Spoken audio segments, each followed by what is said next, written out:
When I was 10 years old, my life changed forever. Looking back now, I realized that night was just the beginning of a haunting that would span decades and affect not just me, but those closest to me as well. It was a typical summer night in our small Midwestern town. The air was thick and humid, cicadas buzzing incessantly outside my open window. I had finally drifted off to sleep after tossing and turning for what felt like hours. The digital clock on my nightstand blinked 3:13 a.m. when I was suddenly jolted awake by the slow creak of my bedroom door opening. At first, I wasn't alarmed. Mom often checked on me in the middle of the night, especially when I had had trouble falling asleep. I kept my eyes closed, pretending to be asleep as I heard soft footsteps approaching my bed. The mattress dipped as someone sat down near my feet, and I felt a cool hand gently graze my leg through the thin summer blanket. "It's okay, Mom," I mumbled sleepily, my eyes still closed.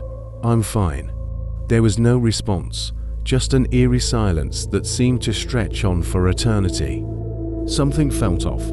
The hand on my leg was too small, too cold to be my mother's, and the weight on the bed felt lighter than it should. Slowly, I opened my eyes. What I saw made my blood run cold. Sitting at the foot of my bed was a boy about my age, but this was no ordinary child. His skin was pale, almost translucent in the dim moonlight filtering through my curtains. He wore old-fashioned clothes, a white collared shirt and dark shorts that looked like they belonged in another century. But it was his face that made me want to scream. Where there should have been eyes, there were only empty, black sockets. They seemed to absorb all light, to bottomless pits that threatened to pull me in if I stared too long. Yet somehow, I knew he was looking right at me. I wanted to scream, to call for my parents, but my voice was trapped in my throat. I couldn't move, couldn't breathe. It felt as if the very air in the room had solidified around me. The boy tilted his head, regarding me with those terrible empty sockets. Then, slowly, he extended his hand towards me. In his palm was a small, ornate box. It looked antique, made of tarnished silver with intricate engravings I couldn't quite make out in the dim light. Despite my terror, I felt an inexplicable urge to take the box. My hand, seemingly of its own volition, reached out towards it. But just as my fingertips were about to brush against the cool metal, the boy pulled back, clutching the box to his chest. "Give it," I heard myself say, my voice barely above a whisper. The boy's lipless mouth curved into what might have been a smile, revealing teeth that were far too sharp to be human. Then, in the span of a single blink, he vanished. I sat bolt upright in bed, my heart pounding so hard I thought it might burst from my chest. Had it all been a dream? But then I noticed the indentation on my blanket where the boy had been sitting, slowly rising back into place as if someone had just stood up. I spent the rest of the night huddled under my covers, too terrified to move or call out for my parents. When morning finally came, I convinced myself it had all been a particularly vivid nightmare. I didn't tell anyone about the eyeless boy or the mysterious box he had offered me. But deep down, I knew what I had seen was real. For the next 5 years, I did my best to forget about that night. I threw myself into school, sports, and eventually, my first serious relationship. By the time I was 15, the memory of the eyeless boy had faded to little more than a half-remembered bad dream. That is, until the day my girlfriend Lisa came over to study. We had been dating for a few months, and things were going well. Lisa was smart, funny, and beautiful, everything I could have wanted in a first girlfriend. That afternoon, we spread our textbooks across my bedroom floor, supposedly working on a history project. In reality, we spent more time stealing kisses and giggling than actually studying. As the sun began to set, Lisa's eyelids started to droop. "Mind if I take a quick nap before my parents come to pick me up?" she asked with a yawn. "Sure," I replied, my teenage heart racing at the thought of her sleeping in my bed. "I'll wake you when they get here." Lisa curled up on top of my comforter, and within minutes, Her breathing had evened out into the deep rhythm of sleep. I tried to focus on my textbook, but found my gaze constantly drawn to her peaceful face. About an hour later, I heard a car pull into our driveway. Glancing out the window, I saw Lisa's parents' minivan. I gently shook her shoulder. "Lisa, wake up. Your parents are here." She didn't stir. I shook her a little harder. "Lisa, come on. It's time to go home." Suddenly, her eyes flew open, but instead of looking at me, her gaze was fixed on a point above and behind me. Her arm shot up, finger pointing towards the corner where the wall met the ceiling. Her eyes were wide with terror, her mouth open in a silent scream. Then, just as quickly, her arm dropped and her eyes closed again. She looked for all the world like she was still peacefully asleep. A chill ran down my spine as I slowly turned to look at the corner she had pointed to. There was nothing there, just the meeting point of two walls and the ceiling.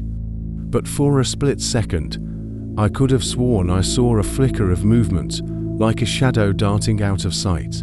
I shook Lisa again, more forcefully this time. "Lisa, wake up." This time, her eyes opened normally.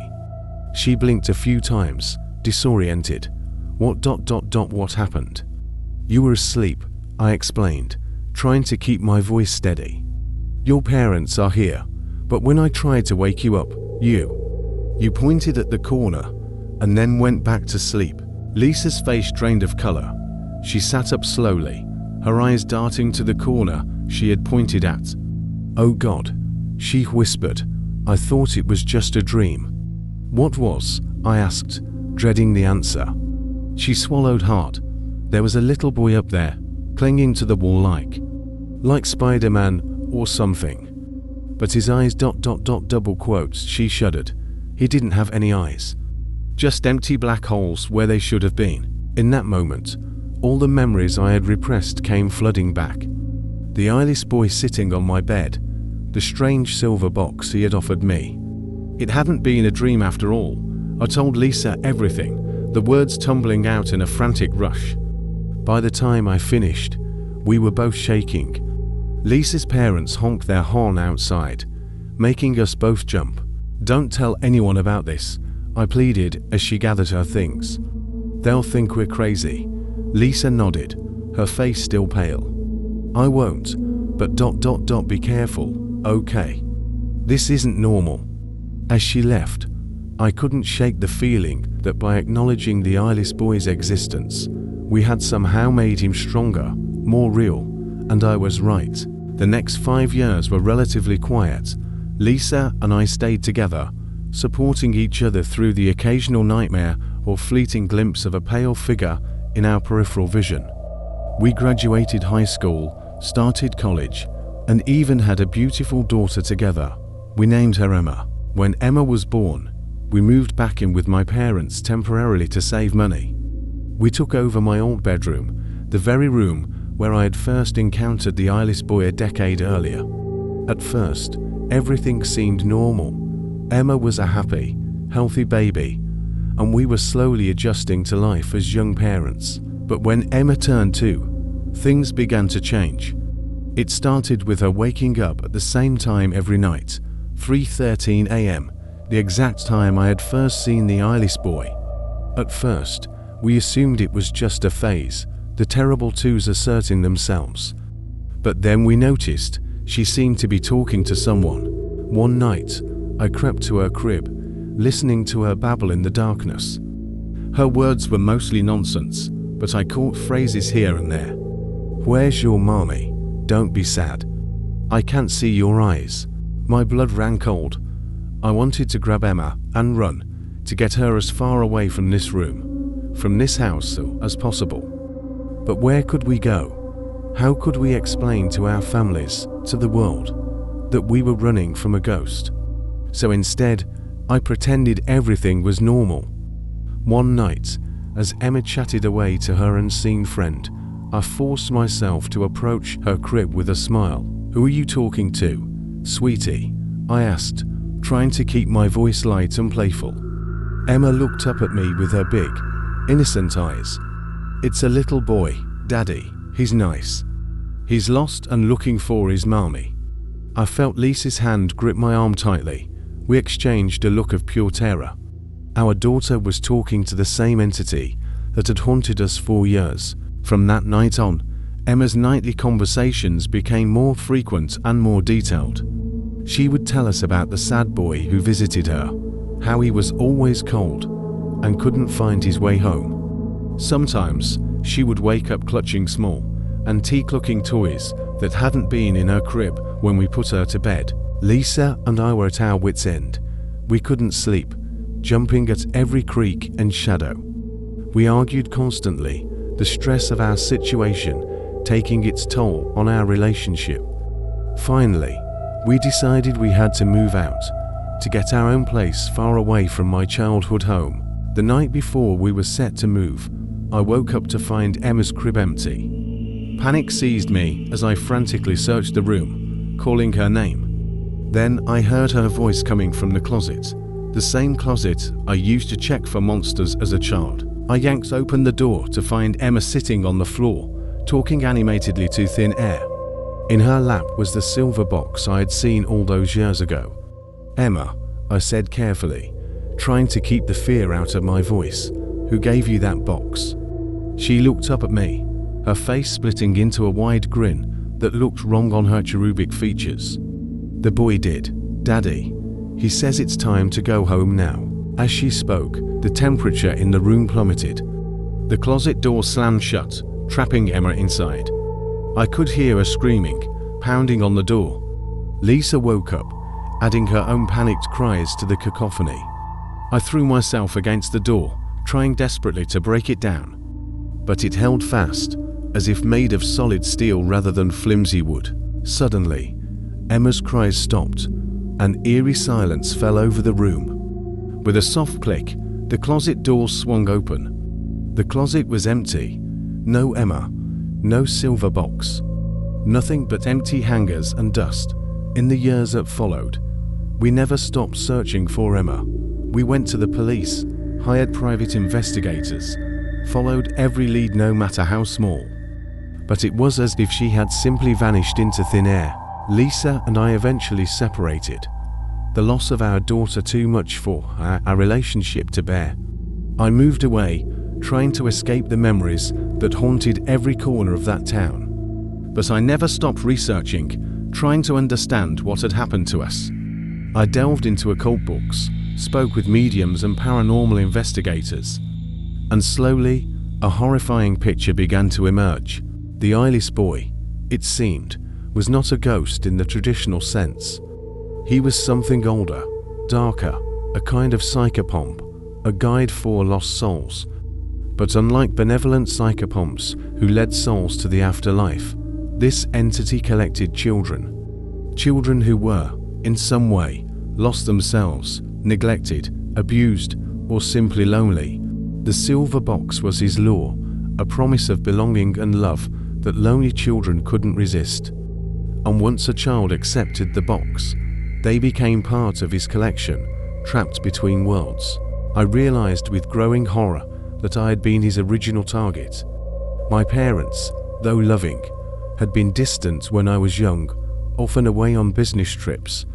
I had been a lonely child, ripe for the picking. But something, luck, fate, or perhaps some innate strength, had allowed me to resist his lure that first night. So he had waited, watching. When Lisa entered my life, he tried again, hoping our combined loneliness and teenage insecurity would make us vulnerable. But again, we had resisted. Then came Emma, sweet, innocent Emma, born to young parents still figuring out their place in the world.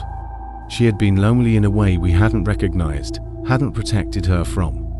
And the eyeless boy had finally claimed his prize. 20 years have passed since that terrible night. I'm an old man now, grey and bent with grief and guilt. I've never remarried, never had more children. How could I, knowing the danger that lurked in the shadows? But recently, something has changed. I've started seeing him again, the eyeless boy. He appears in reflections, in the corner of my eye, always holding out that silver box. But now, when he smiles, I see a familiar face behind those empty sockets. A face I thought I'd never see again.